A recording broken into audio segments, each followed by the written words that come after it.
Oke, selamat siang. Selamat datang kembali di mata kuliah pengantar sains data. Kita udah masuk di pertemuan ke-6. Artinya tinggal satu pertemuan lagi sebelum UTS. Dan minggu ini kita udah akan membahas materi teknis yang akan diterapkan nantinya untuk ujian tengah semester, yaitu membuat kuesioner sebagai bagian dari online survei. Nah, kalau teman ingat, kita minggu lalu udah mendiskusikan soal teknik pengumpulan data. Kita sudah mendiskusikan 3 teknik pengumpulan data, yaitu menggunakan search engine, pencarian lewat public database, dan juga social media intelligence. Nah, untuk online survei, itu akan menjadi fokus pada pertemuan minggu ini. Kenapa online survei jadi dapat fokus special treatment seperti ini? Karena kalau menurut saya ini adalah teknik pengumpulan data yang paling relevan untuk mahasiswa.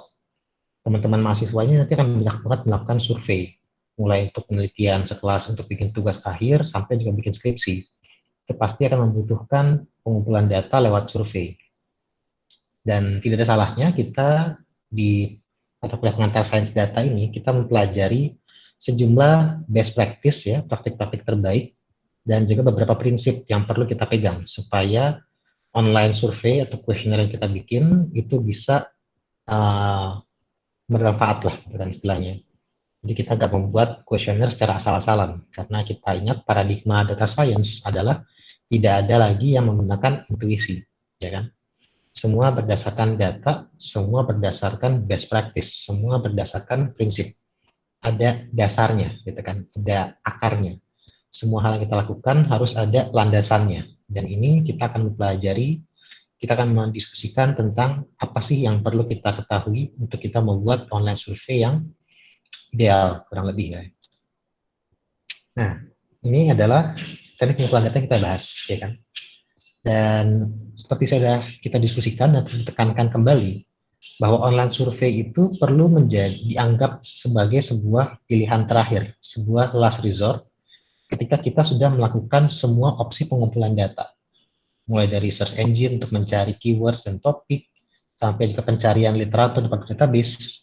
Kalau kita udah melakukan semua pencarian yang kita bisa lakukan, kita bisa akses tadi, gitu kan, dan kita belum menemukan data yang kita butuhkan, kita merasa bahwa kita masih perlu menggali data lebih lanjut, karena data ini belum pernah ada yang meneliti, data ini belum pernah ada yang mengemukakan, BPS, World Bank, nggak pernah ada yang mempublish data ini, baru kita melakukan online survei. Karena posisi online survei itu adalah melakukan pencarian data ketika data yang kita butuhkan itu nggak tersedia dimanapun, atau mungkin susah diakses. Karena entah mungkin penelitiannya yang kita perlu akses untuk data itu berbayar, atau karena dengan dia hanya ada dalam bahasa asing, misalnya hanya ada dalam bahasa Jepang atau bahasa Korea. Itu kita akan sangat keterbatasan, kita akan sangat susah untuk mengambil datanya, karena ada barriernya di sana. Baru ketika itu sudah kita lakukan, jadi istilahnya tinjauan pustaka dulu. Kita tinjauan desk research terlebih dahulu, riset meja, baru kita kalau misalnya udah rasa, ya ini kita perlu survei, baru kita melakukan survei. Dan survei posisinya adalah dia mengumpulkan data yang sifatnya terstruktur. Terstruktur dalam artian dia bisa dibaca oleh manusia, kita nggak perlu menggunakan rumus, kita nggak perlu melakukan coding, kita bisa langsung tahu 90% suka A, 70% merupakan B, 50% terdiri dari A, B, C, D, E, misalnya seperti itu. Itu udah terlihat secara jelas, kita nggak perlu menggunakan mesin lagi untuk membacanya. Tapi tetap gitu kan, terstruktur itu adalah mayoritas data yang dikumpulkan oleh online survei. Nanti kita akan diskusikan lagi, ada beberapa teknik online survei yang bisa menghasilkan data tidak terstruktur, yang perlu dihindari. Nanti kita akan diskusikan soal itu. Nah, online survei sendiri, kalau kita posisikan sebagai apa sih yang maksud dengan online survei? Jadi, mungkin kalau kita bicara dari yang paling umum dulu ya, survei. Survei itu adalah metode pengumpulan data yang dikatakan salah satu yang paling tua. Ini udah digunakan sejak zaman Yunani kuno, ratusan tahun sebelum Masehi, zamannya Plato, Aristoteles, Socrates, itu udah melakukan survei. Cuma memang ketika itu survei masih dilakukan secara langsung. Bahkan beberapa nggak pakai kertas gitu kan, cuma nanya orang aja gitu kan. Mereka nanya penduduk Athena. Menurut kamu senternya manusia itu ada di otak atau ada di hati? Itu pertanyaan survei yang salah satunya pertama itu ada di Athena. Dan itu menjadi perdebatan ketika itu kan. Aristoteles bilang senternya ada di hati. Plato bilang ada di otak. Jadi perdebatan gitu kan. Kira-kira yang mana yang benar. Nah, itu adalah survei secara klasik gitu kan. Kita kalau misalnya dengan adanya internet sekarang kita bisa katakan itu sebagai offline survei. Nah, online survei itu adalah teknik pengumpulan data melalui internet. Jadi beda, kita nggak lagi offline, kita menggunakan internet. Artinya apa? Kita bisa membuat kuesioner secara lebih singkat, kita bisa mendistribusikannya dengan jauh lebih luas, dan kita bisa mengolah datanya dengan jauh lebih mudah juga. Karena semua satu paket kalau di platform online survei. Dan ini disebut sebagai sebuah cara yang lebih etis untuk memperoleh informasi pribadi. Ini kalau dibandingkan secara relatif ya, relatif dengan pengumpulan data yang melalui model social media intelligence. Karena kalau teman-teman ingat, social media intelligence itu adalah pengumpulan data yang istilahnya itu kita mengumpulkan data pribadi orang tanpa minta izin kepada orangnya. Kita melakukan dengan cara semacam nguping, secara stalking gitu kan, kita ngeliatin media sosial mereka, kita ngelacak mereka ngomongnya apa, dan kita ambil begitu aja. Itu kan bisa dianggap tidak etis gitu kan, kita mengambil data pribadi orang yang walaupun ditaruh di sebuah public space, di sebuah public website, tetap aja itu informasi pribadi orang. Agak nggak etis sebenarnya kalau kita ngambil tanpa izin. Tapi ya, belum dilarang oleh hukum. Intinya di situ ya kan. Nah, tapi kalau kita punya sedikit concern ya kan soal itu, kayak kita pengen mengambil data pribadi secara lebih legit gitu kan, secara lebih benar, ini adalah pilihannya. Online survei itu bisa relatif jauh lebih etis karena kita kalau online survei kita bisa memberikan pilihan kepada responden. Sebelum mereka mengisi, kita jelaskan dulu. Survei ini dilatar belakangi oleh masalah A. Tujuannya adalah untuk melakukan B. Kemudian survei ini, data yang dikumpulkan hanya akan digunakan untuk kepentingan penelitian kami dan akan dihapus setelahnya dan seterusnya gitu. Itu bisa memberikan semacam kayak jaminan kepada atau memberikan kayak lebih lowong lah perasaannya orang yang ngisi surveinya. Tapi saya bilang relatif lebih etis karena memang survei juga dalam beberapa kasus bisa dijadikan alat untuk manipulasi juga. Mungkin teman-teman ingat kan pada nonton film The Great Hack, ya kan, itu kan skandalnya Cambridge Analytica dengan Facebook, di mana mereka membuat survei, gitu kan. Mereka ngomongnya ke publik bahwa ini survei hanya untuk iseng-iseng doang, untuk tes kepribadian, kan, tes psikologi, psikotes. Tapi yang mereka nggak kasih tahu ke publik adalah bahwa data yang mereka kumpulkan ternyata dijadikan semacam data untuk nge-feed mesin big data yang akhirnya nge-profile kepribadian hampir hampir semua voters di Amerika Serikat dan profile kira-kira dari semua pemilih-pemilih ini yang punya hak pilih mana yang paling gampang diinfluence untuk milih Donald Trump gitu kan. Yang akhirnya terjadi Donald Trump menang gitu kan, dan Facebook disebut bertanggung jawab menyebabkan membiarkan, at least membiarkan, kalau menyebabkan secara langsung itu belum terbukti, tapi kalau membiarkan, ya Facebook ketika itu membiarkan, dibilang. Dan itu contoh gitu kan, bahwa bagaimana pengambilan data yang secara tidak etis gitu kan, pada akhirnya bisa menciptakan sebuah impact yang skalanya nasional gitu kan. Kita mungkin di Indonesia nggak tahu gimana rasanya kan ketika 4 tahun di bawah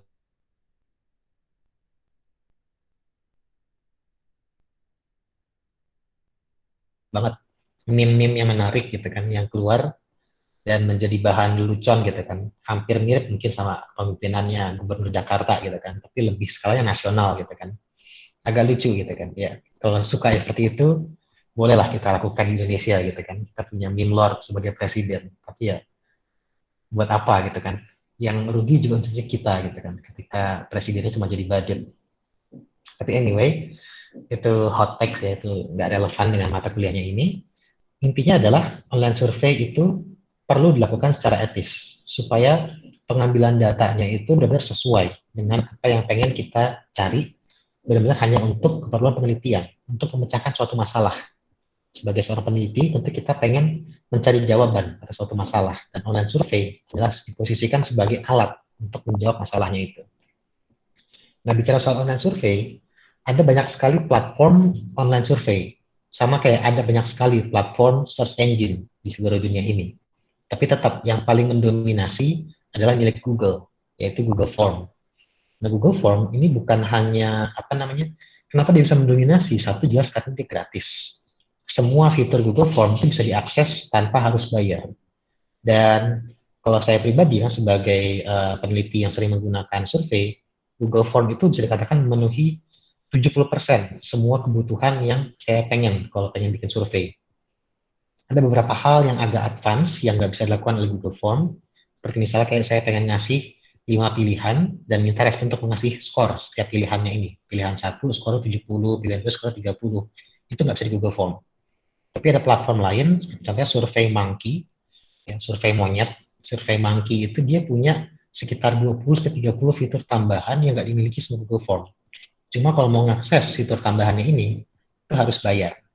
Ada premium gitu. Kalau kita pakai yang lain yang ada di Google Form, kayak sebatas multiple choice, checkbox, itu kita gratis makanya.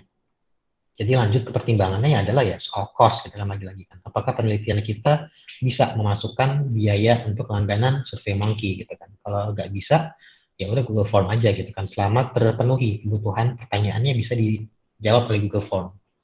Dan kedua gitu kan, selain soal gratis dan juga fiturnya lumayan lengkap termasuknya, Google Form ini emang sangat bisa dibilang ya menggurita lah gitu kan, ubiquitous, ada di mana-mana. Dalam artian semua orang itu udah terbiasa banget mengisi Google Form. Interface Google Form itu udah dikenal oleh semua orang gitu kan. Mereka orang-orang kalau ngisi Google Form itu nggak perlu nanya-nanya lagi gitu kan. Ini gimana cara ngisinya, gimana cara mencet next-nya, gimana cara submit-nya. Orang udah terbiasa banget. Itu menjadi ya advantage gitu kan. Kenapa company, kenapa lembaga negara itu suka banget pakai Google Form? Satu karena murah dan dua semua orang udah tahu cara makainya. Jadi makanya nggak perlu mikir lagi lah, paling enak dengan Google Form. Tapi tetap Google Form punya keterbatasan. Tadi yang udah saya bilang salah satunya fiturnya 70% ada, tapi 30% ini masih. Kalau kadang-kadang kalau surveinya itu spesifik banget, advance banget, memang nggak bisa pakai Google Form. Dan yang kedua adalah Google Form itu membuat kita jadi kesannya nggak profesional. Kalau kita sebagai lembaga ya, misalnya kita sebagai sebuah mewakili perusahaan besar, ketika kita menghadap ke publik gitu kan, kita minta tolong dong isi surveinya kita gitu kan, dan kita pakai Google Form, itu kelihatan kayak orang ini seriusan gitu kan, masa perusahaan sekelas sebetulnya McDonald's gitu kan, masa ngasih survei ke kita pakai Google Form gitu kan, kayak nggak bisa bikin platform sendiri, masa nggak bisa punya effort lebih gitu loh untuk develop platform survei sendiri gitu kan. Itu kan menjadi semacam itu tadi. Dan kedua juga ada isu privasi juga lagi-lagi kan. Kita bicara Google, Google ini adalah perusahaan yang terkenal gitu kan, infamous untuk apa namanya perampasan data pribadi gitu kan. Bahkan ya baru-baru ini yang berita yang paling terkenalnya itu adalah Google dituntut di pengadilan di Eropa karena ternyata apa yang disebut incognito, kalau ada pakai incognito ya, ini semacam public service announcement ya, bahwa incognito itu nggak benar-benar rahasia juga sebenarnya. Mungkin kalau ada yang belum tahu gitu kan, tapi harusnya udah rahasia umum sih. Incognito itu nggak benar-benar rahasia gitu kan. Kenapa? Karena definisi incognito, definisi apa namanya privasi menurut Google itu agak sedikit menyesatkan. Jadi kayak yang mereka anggap rahasia dengan apa yang publik anggap rahasia itu beda. Jadi kayak kita kan merasa bahwa kok ya kalau kita pakai incognito harusnya Google nggak ngambil data apapun gitu kan, nggak ada satupun yang diambil. Tapi ternyata masih ada sebenarnya ditransmit ke Google. Dan kita nggak tahu itu, simply nggak tahu. Kecuali kita baca terms of policy-nya, sebenarnya udah ada tulisannya di terms of policy, terms of privacy-nya. Tapi kan karena siapa yang mau baca gitu kan, males banget gitu. Jadi makanya dituntut akhirnya, suruh bayar billion dollars, ya lumayan gede gitu kan. Tapi ya Google bisa bayar lah gitu kan. Intinya adalah kalau kita pakai Google Form, itu ada kekhawatiran bahwa ya data yang kita kumpulkan itu bisa dibaca oleh Google. Makanya sebaiknya hindarin pengumpulan data pribadi. Jadi intinya kalau kita misalnya surveinya untuk pengumpulan data pribadi, sebaiknya jangan menggunakan Google Form. Gunakan platform yang kita develop sendiri. Dan ini kejadian, sebenarnya kejadian kemarin itu adalah kasusnya ini Dukcapil DKI ya. Saya nggak tahu Dukcapil yang lain, tapi kalau Dukcapil DKI itu kemarin saya sempat diinfoin kan, saya pengen lagi apply KPR, diinfoin bahwa KTP saya belum terupdate di KTP saya, sehingga saya harus update ke Dukcapil. Dan Dukcapil, cara update-nya adalah ngisi Google Form. Ngisi Google Form, ngisi NIK, ngisi nomor KTP, ngisi nomor HP, alamat, dan sebagainya. Data pribadi semua lah gitu kan. Terus pakai Google Form. Saya merasa kayak ini bercandaan nggak sih, ini beneran apa enggak gitu kan. Ini jangan-jangan phishing gitu kan. Jangan-jangan ini mengambil data gitu kan. Dan saya cek di Twitternya, saya cek di websitenya, saya bahkan ke WhatsApp itu orangnya dan bener emang pakai Google Form. Jadi mau gimana gitu kan. saya lagi butuh gitu kan, harus apply KPR, terpaksa gitu kan, harus ngisi data pribadi lewat Google Form. Terus mereka harus dihindarin gitu kayak gitu. Cuma posisinya itu memang udah kita trade off gitu kan. Kita mau mendapatkan sesuatu, ya kita memberikan sesuatu. Dalam hal ini ya mau nggak mau gitu kan. Kalau nanti saya telepon kartu kredit gitu kan, ya udahlah. Mau gimana gitu kan. Itu contoh gitu kan, bahwa Google Form itu nggak semuanya selalu bisa dipakai. Kalau teman-teman nanti udah kerja gitu kan, mewakili perusahaan besar ya, hindari Google Form. Karena kesannya nggak profesional tadi. Orang akan nggak trust gitu sama teman-teman. Kayak ngerasa, ini perusahaan sekelas ini kok masa masih pakai Google Form? Ngapain saya ngisi gitu kan? Itu salah satunya.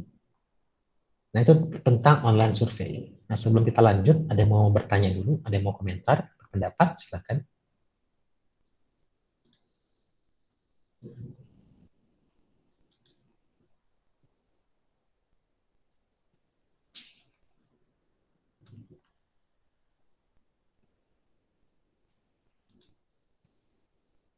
Masih cukup jelas, bisa mengikuti penjelasannya, diskusinya.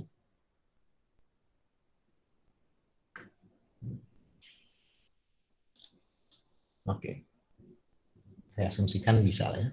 Nah, sekarang kita akan mendiskusikan soal keterbatasan online survei. Online survei secara konsepnya, apa yang membuat online survei itu beda sama offline survei?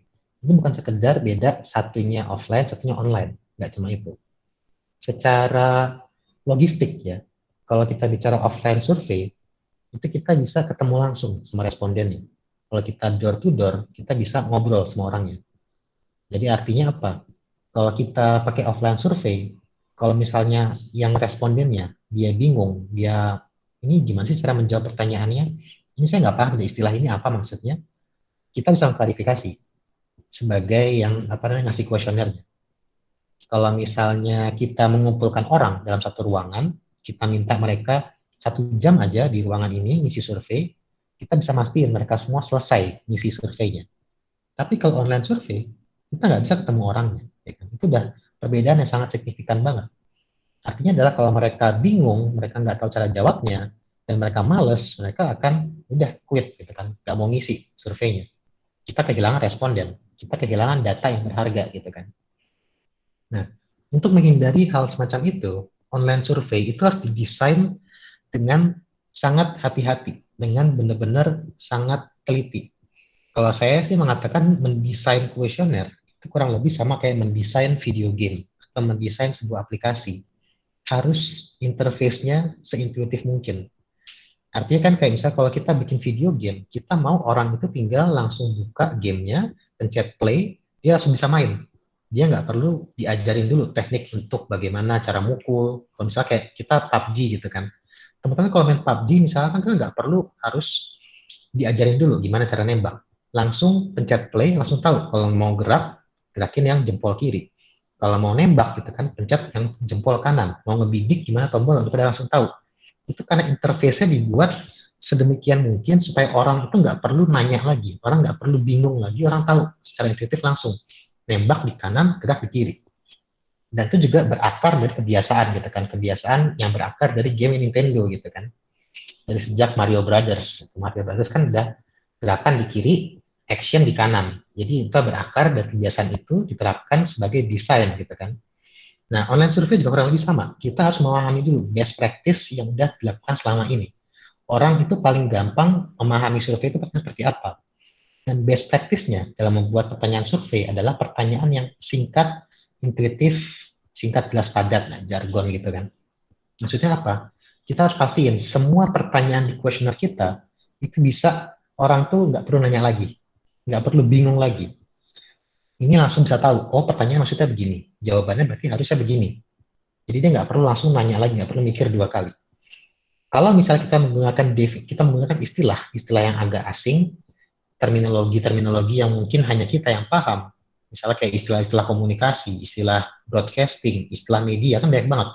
Linggo-linggo bahasa khas media yang orang awam tuh nggak akan paham gitu kan. Nah, kalau kita mengarahkan survei kita bukan kepada peminat penggiat komunikasi, bukan pada penggiat media, kita harus pastiin semua istilah-istilah tadi itu didefinisikan. Kalau di Google Form, itu ada fitur deskripsi. Jadi di setiap pertanyaannya kita bisa ngasih deskripsi kecil di bawahnya untuk menjelaskan, mendefinisikan lebih lanjut istilah-istilah yang kita pakai di situ. Dan terakhir, kita harus pastiin jumlah pertanyaan yang kita kasih itu dibatasin.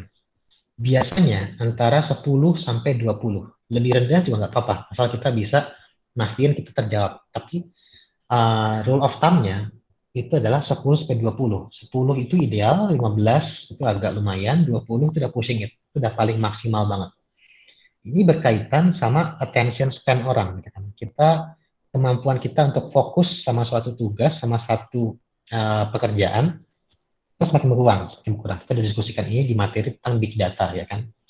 Kita sekarang ini bahkan untuk nonton film, gitu kan, film action yang seru aja 2 jam, kadang-kadang males, gitu kan, untuk bisa memutuskan untuk duduk, gitu kan, nggak ngapa-ngapain selama 2 jam. Yang terjadi adalah kita kalau misalnya nonton sekarang nonton John Wick, ya kan, yang seru banget, gitu kan, tetap kita akan main HP, kita akan mungkin sambil masak, kita akan sambil ngobrol sama orang lain.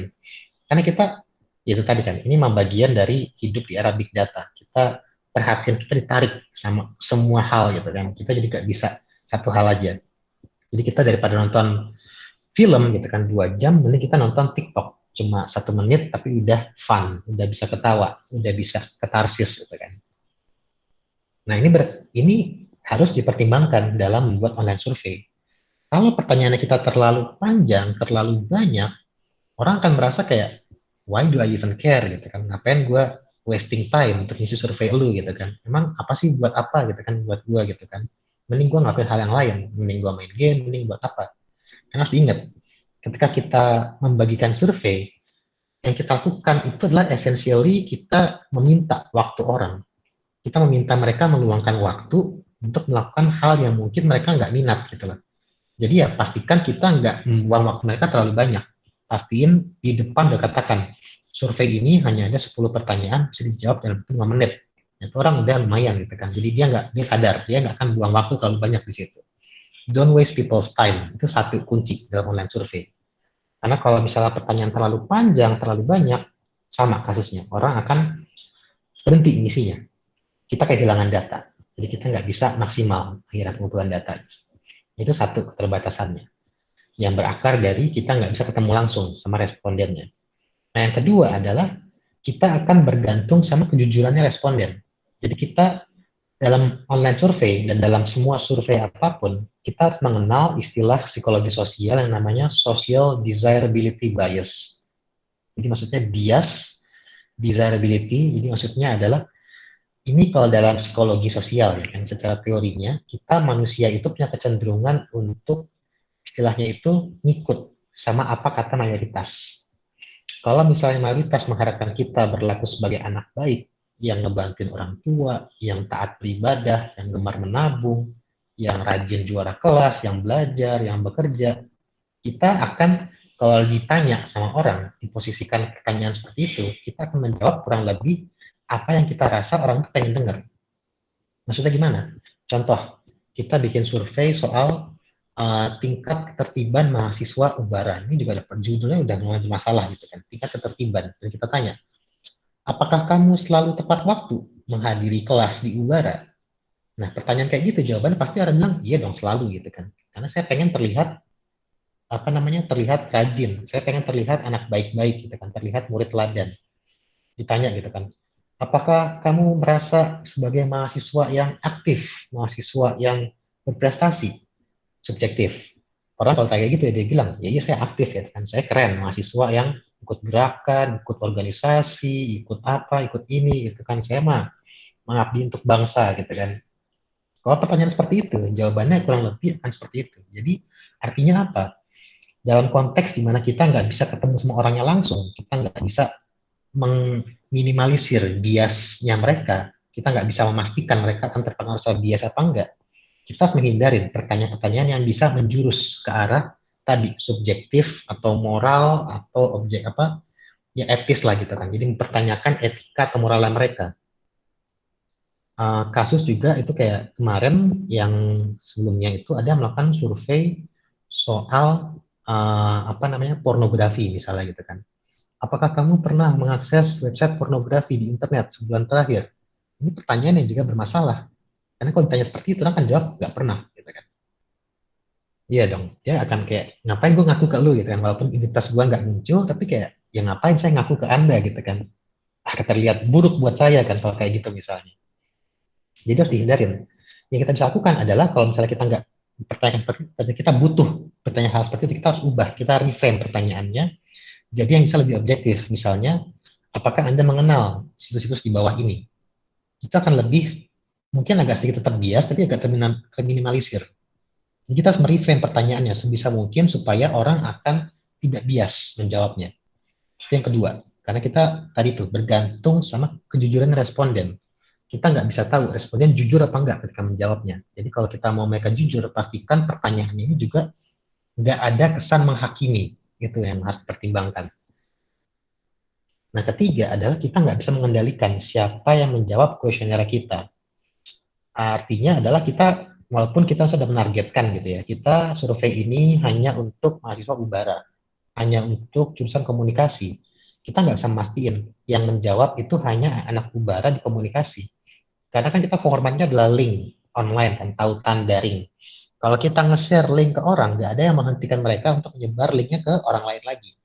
Dan link kita akan terus menyebar. Artinya adalah survei kita bisa diisi sama siapapun. Nah, kita nggak bisa ngendalin itu. Artinya adalah, kalau kita pengen surveinya itu spesifik, kita nggak menarget umum ya kan, kita menargetnya spesifik doang, kita harus buat semacam seleksi di awal surveinya. Contoh yang pernah saya lakukan ketika saya membuat survei tentang perilaku menonton TV, di awal itu saya berikan dulu pertanyaan, apakah Anda menonton TV dalam sebulan terakhir? Kalau jawabnya iya, maka dia bisa lanjut masuk ke surveinya. Tapi kalau dia jawabnya tidak, maka dia nggak bisa lanjut lagi. Jadi apa namanya? Itu adalah semacam seleksi untuk kita bisa memastikan yang menjawab survei kita hanyalah orang yang emang relevan. Karena kalau misalnya orang yang nggak pernah nonton TV ditanya soal TV, dia akan satu jawabnya ngasal atau dua nggak mau ngisi juga gitu kan. Jadi kayak kalau dia jawab dia nggak ngisi, bagus kita nggak dapat data yang kotor. Tapi kalau dia ngisi dan dia ngisinya asal, kita dapat data yang kotor, ya kan? Dan kita sebagai analis, data analis, ya kan, kita untuk mempermudah pekerjaan kita nantinya mengolah data, kita pengen sebisa mungkin data yang kita ambil itu sebersih mungkin, tidak terkontaminasi sama data kotor. Karena kalau data banyak data yang kotor, kita harus kerja ekstra keras untuk mastiin ini benar-benar datanya akurat, untuk bisa ngebuang semua data-data kotornya itu tadi. Tapi kalau kita udah mendesain kuesioner kita supaya yang terkumpul hanya data yang bersih doang, itu bisa teratasin masalahnya itu tadi. Nah, ini adalah tiga keterbatasan dengan survei. Satu lagi tadi yang terkait dengan tidak bisa mengendalikan sistem menjawab itu, kita metode pengambilan sampelnya menjadi hanya terbatas kepada convenience sampling. Nah, convenience sampling itu adalah satu teknik pengumpulan data, pengumpulan sampel. Kalau dalam statistik inferensial, ini adalah pengumpulan sampel. Jadi kan kalau inferensial maksudnya gini, kita kan kalau misalnya mengambil data, ya kan, kita pengen menyurvei masyarakat Ubara.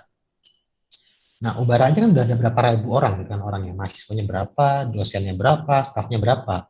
Ketika kita merasa kita nggak bisa memastikan semua orang di Ubara menjawab pertanyaannya, kita bisa melakukan pengambilan sampel. Jadi yang diambil hanya sebagian dari jumlah orang ini dianggap representatif. Nah, itu sebetulnya random sampling misalnya. Jadi semua orang yang sesuai dengan representasi yang kita tentukan itu bisa menjawab. Nah, kalau convenience sampling ini agak beda. Convenience sampling itu sesuai namanya, artinya adalah sampling suka-suka gue gitu. Kalau bahasa Indonesianya mungkin ya, convenience adalah sesuai semampunya saya. Jadi kalau convenience sampling, kita harus mendescribe dulu di awal. Kita udah mengusahakan supaya semua orang di Ubara bisa mengisi surveinya. Dengan cara kita nyebar di semua grup WhatsApp kelas-kelas di Ubara. Kita menyebar di semua grup WhatsApp dosen Ubara. Kita memberikan apa pamflet di madingnya Ubara. Kita komen di media sosial Ubara. Kita mastiin sebanyak mungkin orang Ubara yang terekspos sama surveinya kita. Kita udah mendeskripsikan, kita udah mengusaha sedemikian rupa, udah lumayan banyak, dan kita bilang, kita udah tawakal, istilah gitu lah. Kita udah berusaha ngambil data hampir semuanya, tapi terkumpul hanya 500. Ya udah, itu adalah sampelnya kamu. Itu adalah convenience sampelnya kamu. Sampel yang dianggap convenient untuk kamu ambil. Sampel yang sebisanya kamu ambil.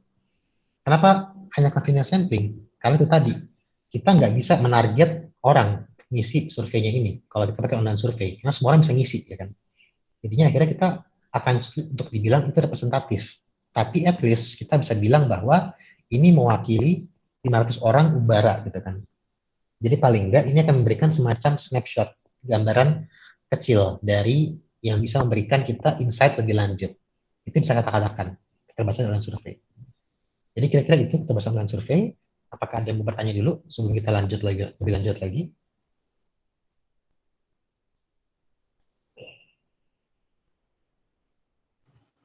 Pak, saya mau nanya dong, Pak. Monggo, silakan. Yang dimaksud data kotor tuh datanya kayak gimana ya, Pak? Data kotor itu adalah data yang nggak kita butuhkan. Jadi kayak tadi contohnya kan, kita lagi survei perilaku nonton TV. Tapi yang kita dapat adalah data dari orang yang hanya nonton Netflix. Itu datanya kotor. Karena dia nggak akan tahu apa acara TV yang lagi populer sebulan terakhir. Dia nggak akan tahu sinetron apa yang lagi populer, acara gosip apa yang lagi populer. Jadi yang kita dapat dari dia adalah data dia ngisinya ngasal, gitu loh. Satu contoh. Tapi bisa juga kayak data kotor itu adalah kalau ini terkait dengan data tidak struktur ya. Misalnya kayak di media sosial gitu kan. Misalnya kita ngelacak keywords kayak kemarin ya saya lagi ngelacak keywords KKB, kredit kepemilikan kendaraan bermotor ya kan, kredit kendaraan bermotor. Nah, ketika saya nge-search KKB, yang muncul kan nggak cuma KKB sebagai kredit kendaraan bermotor, tapi juga KKB kelompok apa namanya yang di Papua itu kelompok bersenjata gitu kan. Itu data kotor di situ, karena kita nggak butuh data KKB Papua. Yang kita butuhkan adalah data KKB Bank BCA misalnya gitu. Itu contoh data kotor, data bersih. Bisa dipahami nggak itu, Mas Aldi? Bisa, Pak. Makasih, Pak. Oke, siap. Ada lagi yang lain? Ada yang ingin didiskusikan? Ada yang masih kurang jelas, perlu diklarifikasi?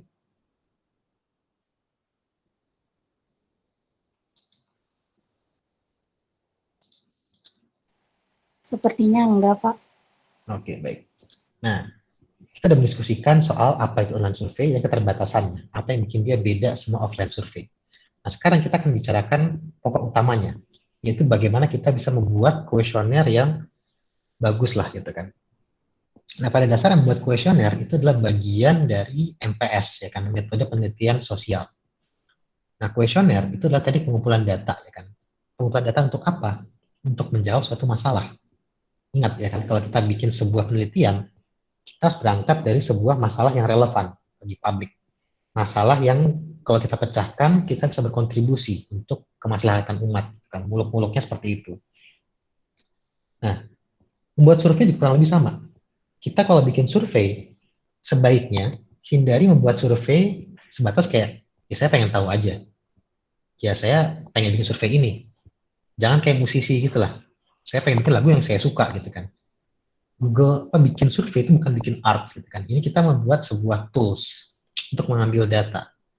Dan kalau kita mengambil data, kita nggak bisa hanya melandaskan artistik atau estetika kita gitu kan. Kita harus punya masalahnya apa yang pengen kita jawab sama surveinya ini. Jadi berkaitan langsung sama online survei. Tadi kita udah bilang gitu kan, susah banget loh untuk ngajak orang ngisi survei. Susah untuk ngajak orang meluangkan waktu. Kalau kita mau mereka secara sukarela meluangkan waktu, kita harus bisa menggayat mereka, membuat mereka peduli sama masalah yang kita pengen pecahkan. Misalnya gimana? Kita melihat nih masalah di sekitar kita. Oh, di Ubara tuh wifi-nya lemot banget loh, gitu kan. Kita kalau mau download video, mau ikut kuliah online di Ubara tuh kayak susah banget, pecah-pecah gambarnya atau apa gitu kan. Ini kan problem gitu kan. Tapi kita nggak tahu nih, ini problem cuma gue yang ngerasain, atau semua orang juga ngerasain. Nah, ini kita bicara awareness, kesadaran. Orang pada aware nggak sih sama masalah ini? Itu jadi pertanyaan utamanya. Kita dari identifikasi masalah wifi yang lemot, kita kemudian mengidentifikasi. Pertanyaan utamanya adalah, apakah masyarakat Ubara menyadari bahwa wifi kita itu lemot dan bermasalah dan perlu ada suatu kebijakan? Itu jadi masalah utamanya. Dan kalau kita punya masalah utama, akhirnya nanti semua pertanyaan yang kita buat itu akan menjadi kepanjangan dari masalah utamanya tadi. Jadi pertanyaan-pertanyaan yang kita berikan di kuesioner itu bukan pertanyaan yang kayak, ya udah gue pengen nanya ini, gue udah bikin list pertanyaan, gue masukin semuanya, gue malas mikir lagi, nggak begitu. Tapi pertanyaan yang kita buat itu adalah yang spesifik, bisa menjawab, mengelaborasi pertanyaan utamanya tadi. Jadi kalau misalnya kita tanya gitu kan, kita pengen tahu apakah orang itu aware sama masalah wifi di Ubara. Nah, kita bisa mendefinisikan, menerjemahkan indikator awareness itu apa sih gitu kan. Awareness berarti kayak apakah kamu pernah mengalami lemot video saat streaming di Ubara? Objektif gitu kan. Dia bisa jawabnya iya atau enggak. Atau mungkin dari skala 1 sampai 5, seberapa puas Anda terhadap wifi di Ubara? Nah, itu pertanyaannya jadi spesifik. Dia jelas. Dia membantu kita menjawab pertanyaan utamanya tadi. Apakah orang aware atau tidak? Karena kita nggak bisa langsung nanya, apakah kamu sadar atau enggak? Kalau cuma gitu doang, kayak cuma iya atau enggak. Tapi kalau kita pengen ngasih data yang konkret kepada fakultas, kita pengen bilang, Pak, ini ada 1.000 mahasiswa. Mereka mengalami lemot saat download. Mereka nggak bisa apa namanya lancar ke kelas ketika di Ubara. Mereka nggak bisa ini. Itu akan jauh lebih compelling sebagai argumen. Kalau ada di sini mahasiswa apa organisasi gitu kan pengen mengadvokasi kebijakan ke fakultas, kalau punya data yang jelas seperti itu akan jauh lebih meyakinkan kepada fakultas. Dia akan tahu itu kan permasalahannya A, B, C, D, E.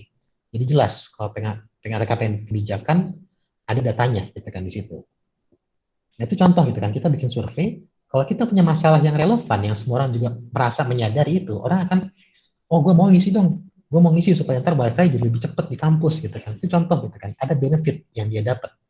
Jadi dia nggak sekedar cuma ngasih waktu luang untuk ngebantuin teman doang, tapi dia ngeluangin waktu untuk berkontribusi pemecahan suatu masalah yang memang relevan.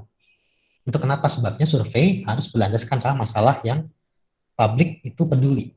Jadi jangan bikin survei kayak berapa banyak orang yang suka Attack on Titan di sini gitu kan. Ya, itu seru sih gitu kan filmnya kan berarti mau tamat. Tapi ya emang itu masalah publik gitu kan. Semua orang perlu tahu nggak sih dengan itu gitu kan. Jadi jangan bikin survei seperti itu gitu kan. Bikin survei yang orang itu peduli masalahnya apa. Ini contoh gitu kan misalnya. Bagaimana tingkat antusiasme mahasiswa kuliah daring? Ini kan masalah gitu kan. Kita melihat masalah kayak saya ini nggak tahu gitu kan teman-teman yang di apa namanya videonya nggak nyala ini sebenarnya antusias nggak sih ikutin kuliah saya misalnya gitu kan. Saya nggak tahu nih pada enjoy nggak sih ikut kuliah online gitu kan atau jangan-jangan pada bingung semua dan pada males nanya juga karena mungkin juga teralihkan perhatian dengan yang lain gitu kan. Kan saya nggak pernah tahu gitu kan. Nah karena saya nggak tahu, saya pengen tahu gitu kan. Dan saya pengen berubah gitu kan. Saya pengen membuat gaya pengajaran saya supaya sesuai sama apa yang diinginkan mahasiswa misalnya gitu kan. Nah supaya saya bisa tahu antusiasme mahasiswa, saya harus indikatornya dulu terjemahkan. Apa sih indikator antusiasme? Apa variabel yang bisa melambangkan antusiasme? Salah satunya, apakah teman-teman ini selalu ikut kuliah saya gitu kan? Pernah absen apa enggak? Jadi saya bertanyakan dalam sebulan terakhir berapa sesi kuliah online yang kamu nggak ikutin. Kedua, dia berinteraksi aktif di kelas. Jadi dia bertanya, berdiskusi gitu kan. Nah, saya bisa tanyakan dalam pasal kelima seberapa aktif atau mungkin kayak seberapa nyaman Anda untuk bisa aktif di kelas atau seberapa mudah bagi Anda untuk bisa aktif di kelas. Itu bisa menjadi objektif pertanyaannya gitu kan dan menjawab permasalahan utama tadi. Apakah antusias atau enggak? Dan kalau jawabannya semua satu gitu kan nggak pernah ikut, jadi kelihatan nggak antusias. Ini contoh gitu kan untuk kita bisa membuat survei berakar dari masalah utama, sebuah research questions, kita terjemahkan jadi indikator, baru dari indikator itu kita jadikan pertanyaan. Dan pertanyaan yang jangan dari 20, 10 sampai 20. Pertimbangkan di situ angkanya. Nah, ini adalah jenis pertanyaan dalam online survei. Ini semua bisa terakomodir di Google Form. Yang pertama adalah multiple choice. Multiple choice itu pilihan berganda. Kan? Pasti ini paling familiar. Teman-teman udah ikut SNMPTN, udah ikut UN, pasti tahu pilihan berganda. Gitu kan? Ada pertanyaan, dikasih 4 pilihan jawaban, 4 sampai 5 mungkin ya. Kemudian pilih salah satu. Dan pilihannya absolut. Jadi artinya kalau milih B, nggak bisa milih A. Kalau milih A, nggak bisa milih C, dan seterusnya. Dan multiple choice, itu pertanyaannya itu jawaban sudah prediksi. Artinya ada pertanyaan yang saya udah tahu nih, jawabannya kemungkinan cuma ada A, B, C, D, E. Contoh kayak kalau saya bikin survei absensi teman-teman gitu kan. Ketika tanya kelasnya, itu kan cuma ada 2 pilihan, 2A2 sama 2A7. Kenapa saya bisa kasih 2 pilihan itu? Karena saya tahu mahasiswa saya cuma ada 2 kelas itu, 2A2 sama 2A7. Jadi nggak akan ada dari kelas lain seharusnya ngisi gitu kan. Jadi saya bisa pilihan dibatasin di situ. Dan ini bisa dipakai untuk mengelompokkan responden. Kayak contoh tadi gitu kan. Apakah nonton TV apa enggak? Supaya kita bisa bikin pertanyaan yang khusus untuk yang nonton sama yang nggak nonton. Yang kedua ada checkbox. Checkbox itu maksudnya adalah kita bisa ngasih lebih dari satu jawaban. Jadi kayak misalnya ditanya, apa genre musik favorit kamu? Nah, kan nggak mungkin orang cuma jawab, saya sukanya rock doang gitu kan, saya rock sejati gitu kan, atau saya metal sejati gitu kan. Itu kan, ya siapa yang nggak bosan sih dengerin musik yang sama gitu kan, dari kecil sampai gede gitu kan. Pasti kan punya banyak genre musik yang terpengaruh gitu kan. Nah kalau pertanyaan seperti itu, yang kayak orang nggak mungkin cuma jawab satu doang, bisa kita kasih checkbox. Jadi kita kasih pilihan yang banyak. Orang bisa jawab lebih dari satu. Nah, kalau di Google Form, itu bisa ada fitur untuk kita ngebatasin jumlah yang dipilih atau ngeminimalin. Jadi misalnya responden harus menjawab minimal 2 pilihan. Jadi misalnya dikasih 10 pilihan, harus pilih 2 minimal. Atau maksimal 3, jadi nggak bisa lebih dari 3. Itu bisa dilakukan. Itu masuk spesifik online survei. Jadi kita bisa, kenapa kita lakukan hal seperti itu? Untuk memastikan orang nggak sekedar centang semuanya. Karena kalau kotak centang kayak checkbox, itu bisa ada beberapa kasus gitu kan yang sering saya temuin juga, responden tuh kalau nggak dibatasin dia akan kayak, wah males nih ngisi kan, udahlah centang semuanya aja gitu kan. Ini data kotor, contoh data kotor seperti itu. Kan kita ngasih pilihan supaya orang bisa memilih gitu kan. Tapi kalau orang milih semuanya kan nggak jadi pilihan lagi gitu kan. Nah, kita nggak ketemu apa-apa insight-nya kan, kalau orang milih semua pilihannya. Supaya nggak seperti itu bisa dibatasin. Untuk mekanismenya itu bisa teman-teman tercek di Google Classroom. Saya udah upload tutorial Google Form versi bahasa Indonesia. Dijelaskan semuanya, bisa dipelajarin di situ. Nah, yang ketiga, ada namanya linear scale. Linear scale itu adalah kalau pertanyaan yang jawabannya itu bersifat ordinal atau hierarkis, jadi dia ada tingkatannya, dari rendah sampai tinggi, kita bisa pakai linear scale. Jadi linear scale itu contohnya kayak misalnya tingkat kepuasan. Itu kan ada sangat tidak puas, netral, puas, dan sangat puas. Ini bisa dijadikan angka, bisa dikuantifikasikan. Sangat tidak puas itu 1, tidak puas itu 2, netral 3, puas itu 4, sangat puas itu 5. Nah, jadi kita bisa memberikan skala gitu kan. Dari skala 1 sampai 5, seberapa puas Anda terhadap kebijakan SPP di Ubara misalnya gitu kan. Oh, ternyata jawabannya semuanya 2 semua kan, ternyata tidak puas. Contoh seperti itu ya kan. Itu akan mempermudah atau memberikan responden gambaran ya, tentang tingkat skor yang mereka berikan untuk suatu isu. Jadi kalau misalnya kayak isunya terlalu sifatnya abstrak banget, tapi kita bisa kuantifikasiin, kita kasih linear scale. Nah, tapi linear scale perlu diingat, harus didefinisiin. 1 itu apa, 5 itu apa. Jadi frekuensi bawah itu apa maksudnya, frekuensi atas maksudnya apa. Karena kalau kita nggak definisikan, kita responnya bisa asumsinya beda sama kita. Mereka mengira 1 itu sangat puas, 5 sangat tidak puas, misalnya seperti itu. Kita nggak bisa tahu orang maksudnya seperti apa. Jadi harus bisa didefinisikan dengan jelas di pertanyaannya. Dan terakhir, yang perlu dipertimbangkan juga kalau kita bikin linear scale, pertimbangkan apakah mau ada jawaban netral apa enggak. Apakah mau ada angka 3, ada jawaban netral apa enggak. Kenapa? Karena di Indonesia itu kecenderungannya, kalau dari pengalaman selama ini ya, dalam membuat survei, orang kalau dikasih pilihan netral, cenderung akan menjawab netral. Kayak 50% jawab itu nomor 3 semua gitu kan.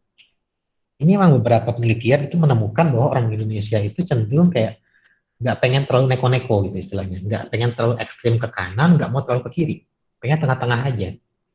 Ini beda sama kayak di Amerika Serikat gitu kan misalkan. Pilihannya kalau nggak Republikan, Demokrat, kalau nggak right wing, left wing gitu kan. Di Indonesia semua partai itu ya antara pengen ngasih sosialis tapi juga pengen kapitalis, nggak jelas gitu kan. Pancasila juga jalan tengah istilahnya gitu kan, kalau mengikuti politik gitu kan. Jadi emang harus berhati-hati. Kalau pengen teman-teman hanya pengen mengetahui jawaban yang positif dan negatifnya doang, hanya pengen tahu apakah kanan atau ke kiri doang, sebaiknya dihilangin tengah-tengahnya itu. Jadi supaya orang nggak bisa milih netral. Jadi skalanya dibuat genap. Daripada 1 sampai 5, pilih 1 sampai 4. Supaya orang dipaksa menjawab antara 3 atau 4, atau 1 dan 2. Jadi lebih jelas apa perbandingan yang pemisahannya gitu. Nah, terakhir ada namanya open-ended questions. Ini saya bilang tadi di awal, ini adalah pertanyaan yang akan menghasilkan data tidak terstruktur. Karena open-ended questions, ya kan, artinya adalah orang bisa jawab apapun yang dia mau. Dia bisa nulis cerita pendek, dia bisa nulis novel, dia bisa nulis skripsi di situ. Suka-suka dia aja gitu kan. Dan ini adalah pertanyaan yang harus dibatasin.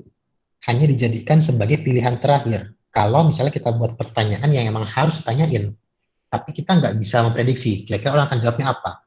Atau kalau bisa prediksi, kan terlalu banyak banget. Jadi kayak pertanyaan yang jawabannya misalnya ada 20 misalnya, kan terlalu banyak. Kalau ditaruh di kuesioner semua, orang akan malas juga bacanya. Dan kalaupun kita kasih pilihan, bisa ada kekhawatiran kita akan semacam mengarahkan orang. Kita akan melihat orang untuk menjawab hanya yang kita sampaikan doang. Jadinya nggak objektif juga yang kita dapat datanya. Jadi kalau pertanyaan yang sifatnya kayak bagaimana atau mengapa yang sangat-sangat terbuka seperti itu, kita boleh pakai open-ended. Tapi dibatasin banget jumlahnya. Satu atau dua. Dua udah maksimal banget. Kenapa? Karena satu, bagi respondennya, ngisi open-ended questions itu juga males sebenarnya kan. Kayak siapa sih yang mau disuruh nulis satu paragraf gitu kan, kalau bukan karena tugas Pak Gema gitu kan, siapa juga yang mau gitu kan, kalau ada absen gitu kan, ngapain gitu loh, capek gitu kan, buang waktu aja, ujungnya juga saya ngisi asal-asalan gitu kan misalnya. Satu, jadi buat responden juga itu merepotkan. Bagi analis itu lebih merepotkan lagi. Setelah kita ngumpulin data, kita dapat data yang harusnya terstruktur, malah nggak terstruktur. Bentuknya kalimat, bentuknya paragraf, bisa ada yang kapital di tengah, ada yang wah hurufnya alay gitu kan. Kita harus baca, kita harus mengcoding, capek gitu kan. Makanya dibatasin. Dan juga emang kalau semua pertanyaan sifatnya open ended, jadinya kita kesannya itu surveinya ngasal juga jadinya. Karena kayak kesannya kayak kita nih nggak tahu orang akan jawabnya apa. Jadi kita nggak punya framework, kita nggak punya kerangka orang akan menjawab seperti apa. Jadi makanya dihindarin banget, dibatasin tepatnya. Satu atau dua, satu aja itu ideal, dua maksimal banget. Jadi kita di situ kuncinya. Nah ini beberapa contoh pertanyaannya ya, multiple choice. Apa yang paling sering kamu tonton, apa jadi tontonan terakhir, dan seterusnya. Bisa dibaca sendiri. Nah, yang saya pengen kenalkan di sini adalah fitur spesifik online survei. Ini nggak ada di offline survei. Yang namanya disebut kalau saya kita petting ya kan, saya nggak tahu istilahnya apa, tapi yang jelas ini adalah sifatnya kayak video game gitu loh. Kita ada pilihan gitu kan, dan kita akan action kita akan dipengaruhi oleh pilihan kita. Kalau kita milih kita pengen nyelamatin orang ini, kita akan dapat ending penyelamatin orang ini. Tapi kalau kita ending kita pengen milih kita ngebunuh orang ini, kita dapat ending kita sebagai penjahat. Ada bad ending, good ending. Contoh kan di video game seperti itu. Nah, ini bisa dilakukan di online survei. Kalau di offline survei nggak bisa. Jadi kayak di online survei kita bisa membuat kalau orang jawabnya A gitu kan, dia akan diarahkan ke section di mana hanya yang relevan bagi yang jawabnya A. Kalau dia pilih B, kita arahkan ke section lainnya. Jadi ada path-nya kan seperti ini kan, dia bercabang dari sini ke sini, kemudian bisa ke sini, tentu pilihannya dia kemana gitu kan. Nah, manfaatnya apa? Kita buat pathing seperti ini. Itu adalah kita bisa memastikan responden hanya mendapat pertanyaan yang relevan bagi dia. Ini akan sangat membantu banget bagi responden untuk merasa fluid dalam mengerjain surveinya. Dia akan ngerasa kayak, oh berarti ini gue kalau misalnya kan surveinya soal kendaraan gitu kan, ditanya, apakah Anda menggunakan motor atau mobil? Nah kalau dia jawabnya motor, kan dia akan merasa aneh kan, kalau tiba-tiba tanya, mobil kamu mereknya apa gitu kan nggak relevan bagi dia gitu kan, dia juga bingung mau jawabnya kayak gimana. Kalau di offline survei kita nggak bisa mengarahkan mereka, kita kan kan kelihatan jawabannya. Tapi di online survei kita bisa mastiin kalau orang yang jawabnya naik motor, pertanyaannya semua berkaitan dengan motor gitu loh. Kalau yang jawab mobil, berkaitan dengan mobil. Dan seterusnya. Ini akan ngebantu banget. Kalau di Google Form, ini kita bisa istilahnya itu go to section based on answer. Ada pilihannya di tombol triple dot di bawahnya Google Form itu bisa dicek. Bisa dicek juga di tutorialnya sebenarnya untuk ngecek gimana cara bikin pathing seperti ini. Tapi saya pengen tetap mempertimbangkan banget. Karena ini fitur yang sangat spesifik. Dan teman-teman bisa kayak semacam bikin video game di sini gitu istilahnya gitu kan. Ngebuat semacam kayak percabangan dan orang akan milih. Dia kalau milih ke sini, cabangnya ke sini dan seterusnya. Ini akan lebih mengasihkan sebenarnya bagi kita bikin survei, semacam kayak kita jadi game designer gitu kan. Dan memang ada beberapa orang yang bikin game dari Google Form, bikin semacam kayak choose your own adventure gitu. Nah, insight satu poin ya. Nah, ini adalah struktur online survei. Supaya survei kita bisa lebih terstruktur gitu kan, agak ikutin best practice-nya, tapi ini sebagai struktur, sebagai acuan aja ya, bukan sebagai aturan yang harus diikutin 100%, tapi menjadi acuan. Yang pertama adalah diawali dengan latar belakang masalah. Kenapa? Tadi, kita pengen orang tertarik isi survei kita secara sukarela. Kita pengen bikin mereka merasa bahwa mereka nggak sia-sia ngeluangin waktu mereka. Bahwa mereka akan mendapatkan benefit. Apa benefit bagi mereka, gitu kan. Jelaskan di awal. Benefitnya bisa mulai dari muluk-muluk, seperti kayak Anda akan berkontribusi bagi penyelesaian masalah, atau Anda akan menjadi bagian dari sebuah gerakan, itu kan muluk-muluk gitu kan. Kalau target responden suka kayak gitu, nggak masalah. Kalau kalian menarget orang-orang yang apa namanya, pemanjat sosial, yang mereka pengen terlibat dalam kegiatan masyarakat, nggak apa-apa kasih kayak gitu kan. Tapi kalau kalian menarget orang-orang yang pragmatis, kan orang-orang yang merasa kayak, kalau nggak ada duitnya ngapain gue kerja gitu kan, bisa kasih benefit yang real gitu kan. Bisa kayak berupa, kalau yang Umi pakai adalah memberikan door prize, semacam voucher, pulsa, atau bahkan gadget gitu kan. Saya sering banget di survei kasih HP gitu kan. Jadi kalau teman-teman ada survei, saya akan share sih di grup teman-teman gitu kan. Kalau pada mau. Nah, itu adalah contoh gitu kan. Gimana kita bisa mengawali survei dengan memberikan masalah yang relevan bagi mereka, sama benefitnya apa buat mereka. Jadi jelas, mereka akan tertarik, akan terhook gitu kan. Kayak, oh masalahnya gue suka, gue pilih masalah ini, kalau gue ngisi gue dapat benefit. Why not gue ngisi gitu kan, kenapa enggak. Dan juga penting memberikan di era sekarang ini, yang namanya survei, itu harus dilihat sebagai pengadaan data. Basically kita ngebeli data orang gitu kan, kita ngebeli pendapat orang. Jadi jelas harus ada insentifnya gitu kan. Dan setelah ada insentif, harus ada juga jaminan kerahasiaan. Harus kita memastikan survei kita ini nggak akan bisa datanya bocor. Nggak akan datanya itu mengenali mereka. Nggak akan datanya itu menjadi alat untuk kemudian membuat mereka susah hidupnya. Karena kalau misalnya kita memberikan pertanyaan soal berapa sih nomor NIK kamu, berapa NPWP kamu, berapa nomor rekening kamu, berapa nomor HP kamu, orang akan langsung malas ngisi. Kejadian sering gitu kan, beberapa survei di kementerian tuh sering kayak awalnya udah bagus kan, kayak bilang kamu jamin kerahasiaan, tapi di bagian akhir hanya nomor HP. Kan kayak shit ya, ngapain gue ngisi gitu kan, ujung-ujungnya malah nggak diisi juga. Dan ini semua rugi, yang kementeriannya rugi nggak dapat data, yang responnya juga rugi, udah capek-capek ngisi malah ditanya data pribadi, jadi males ngisi kan, jadi males submit. Jadi maka di awal perlu dibilang data ini hanya akan digunakan untuk kepentingan penelitian ini, dan tidak akan digunakan untuk kepentingan yang lain. Dan data ini kalau bisa gitu kan akan dihapus setelah digunakan. Itu akan menjamin banget orang akan merasa lowong, kayak oke, gue berani ngisi data di sini gitu kan. Karena itu tadi, selain dia peduli sama masalahnya, dia care sama, dia relate sama masalahnya, dia get the benefit, dia juga kerahasiaannya dijamin. Jadi dia nggak akan dirugikan sama survei ini, cuma akan diuntungkan. Itu harus ada di awal. Di bagian paling depan dijelaskan benar-benar jelas banget.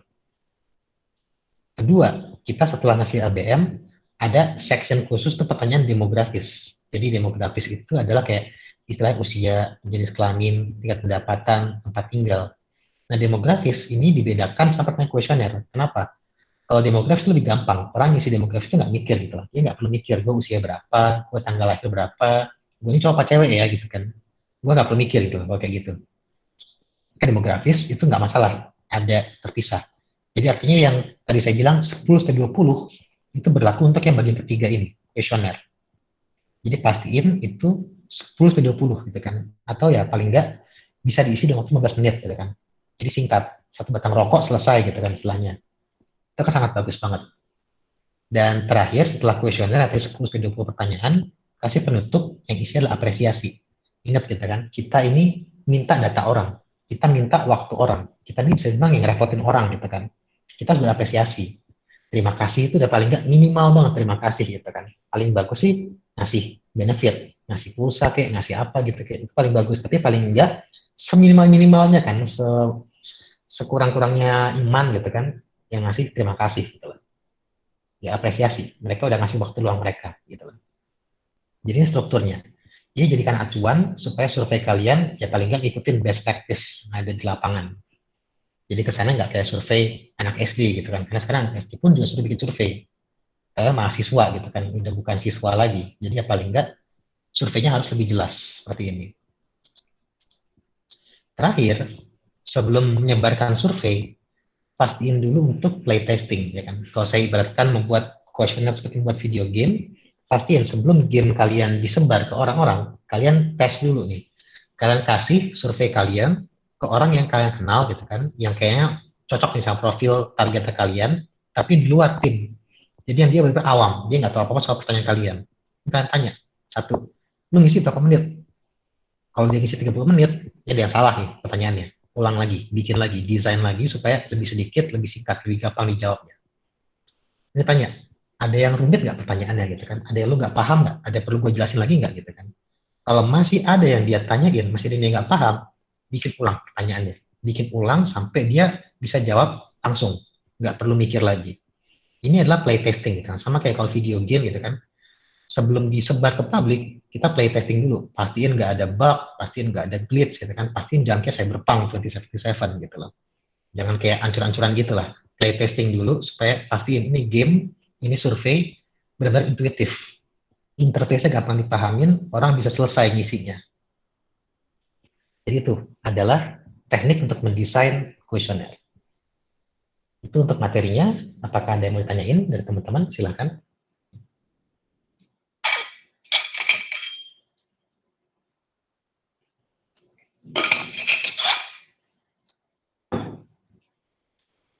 Ada yang masih belum jelas dari materinya ini?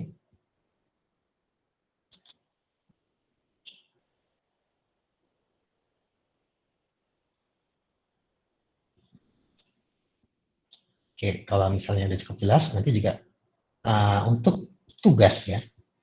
Kan teman pada bikin kelompok ya kan. Nah, silahkan bikin sebuah online survei ya berdasarkan prinsip yang tadi. Jadi ada masalahnya, ada indikatornya, bikin pertanyaan 10 sampai 20 gitu kan yang menjawab research question tadi. Jadi ini adalah sebuah project research kan. Teman-teman satu kelompok bikin sebuah penelitian, definisikan masalahnya apa, pertanyaan masalahnya apa, kemudian buat pertanyaannya gitu. Setelah udah jadi, linknya disebar di grup WhatsApp dan pastiin semua orang ngisi. Jadi ini minta tolong juga teman-teman semua agar supaya ngisi surveinya. Nah, minggu depan kita akan mempelajari teknik mengolah data, teknik untuk membersihkan data. Jadi ini bisa jadi bahan latihan buat teman-teman nanti. Data yang dikumpulkan itu menjadi bahan untuk latihan mengumpulkan data. Itu tugasnya. Ada yang bertanyain dari teman-teman? Itu tugasnya individu kan ya Pak? Kelompok. Yang ini kelompok. Kelompok ya. Ini sesuai kelompok yang udah dibikin itu kemarin. Deadline-nya kapan, Pak? Selama minggu ini sih yang jelas. Jadi yang minggu depan udah harus punya data. Intinya di situ. Minggu depan udah punya data supaya bisa praktek untuk kita latihan mengolah data.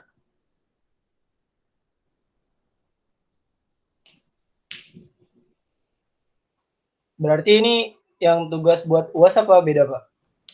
Beda nanti. Jadi untuk yang ini kita hanya dibatasin. Respondennya hanya teman sekelas. Nanti untuk yang UTS itu akan lebih luas jangkauannya.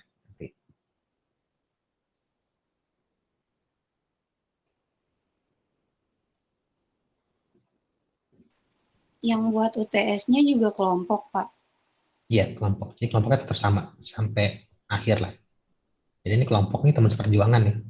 Pasti ini teman-teman yang beneran teman ya. Karena saya sering pengalaman gitu kan, katanya ini satu kelompok yang gaji satu orang gitu kan. Kesian bener gitu kan.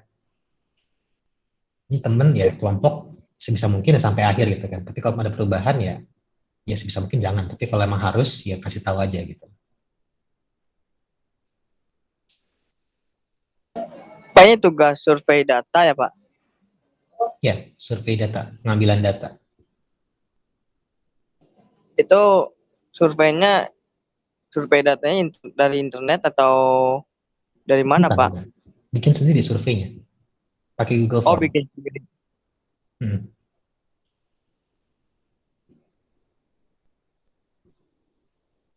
Untuk penggunaan Google Form sendiri, tutorialnya ada di YouTube, internet, itu banyak sekali sih tutorialnya untuk itu. Tinggal pelajari sendiri.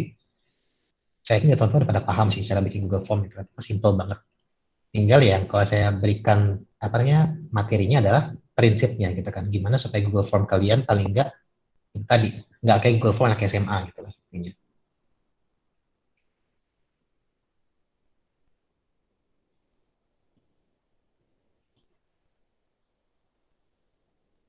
Ada yang mau tanya lagi?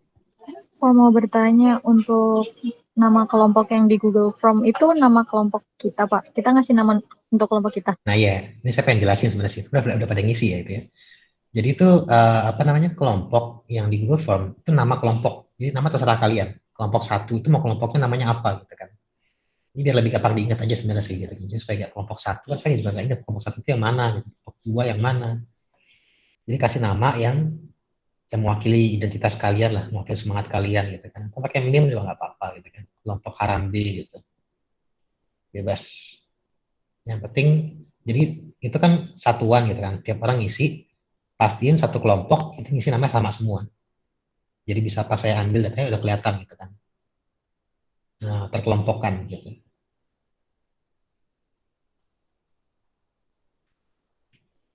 Oke, Pak, makasih. Mohon maaf Pak, berarti itu semua anggota kelompok ya Pak, bukan perwakilan. Semua anggota kelompok ngisi. Ini buat absen juga soalnya. Jadi pastiin semua ngisi. Oke, terima kasih Pak. Pak, itu nama kelompok apaan sih Pak maksudnya? Iya, nama kelompok. Ditentuin sendiri. Kalian mau namanya apa? Kelompok Oh, mawar jadi kan? nama kelompok Kelompok, kita Pak. iya, iya. Nama kelompok kalian apa? Di sini kan nih. Ditulis nama kelompok kamu apa? Kamu namanya siapa? NPM siapa? Kelas berapa? Kelompok kamu kelompok apa gitu loh. Jadi diskusikan kelompok kalian kan. Karena mau kelompok kalian namanya apa gitu loh. Tapi Pastiin semuanya kalian itu ngisi. harus isi apa perwakilan aja Pak? Semua harus ngisi. Ini karena untuk absen juga. Baik Pak, makasih, terima kasih.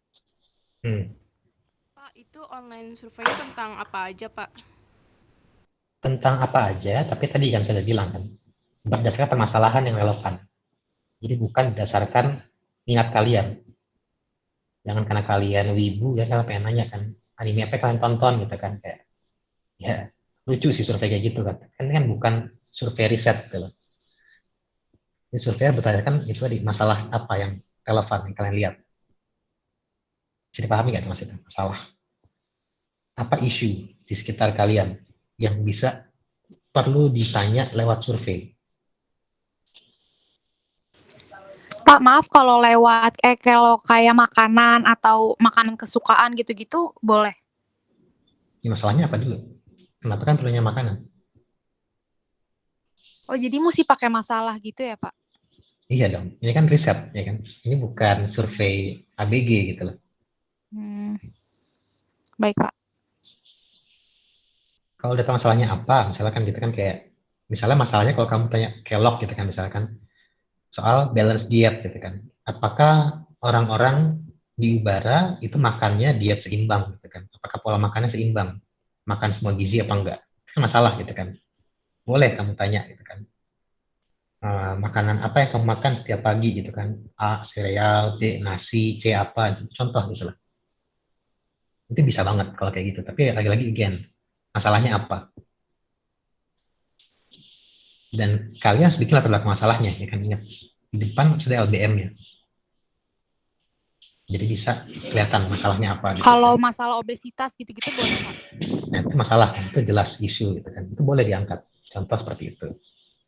Oke, Pak. Baik. Terima kasih, Pak.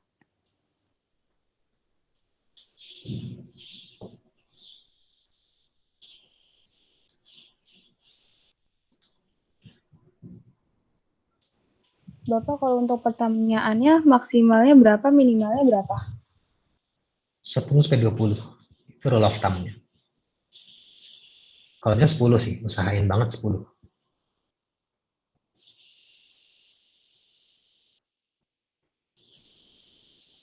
Maaf, untuk nama kelompoknya bebas kan ya, Pak?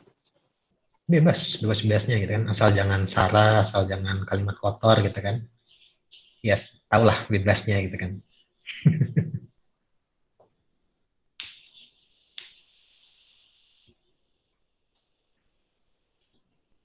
Makasih, Pak.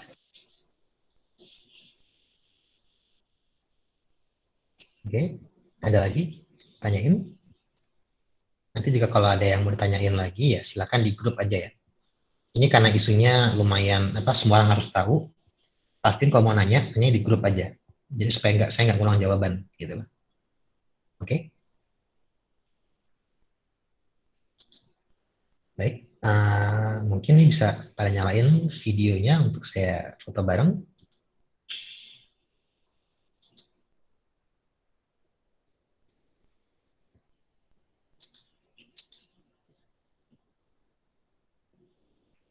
Dan sore saya agak buru-buru soalnya nanti jam 3 ada meeting juga lanjutan, makanya saya buat lebih cepat yang minggu ini. Jadi mohon maaf nggak bisa lebih nanya-nanya lebih lanjut lagi. Tapi nanti kalau ada yang mau nanya lagi, boleh di grup WhatsApp aja. Saya pasti akan jawab kalau saya udah buka WhatsApp.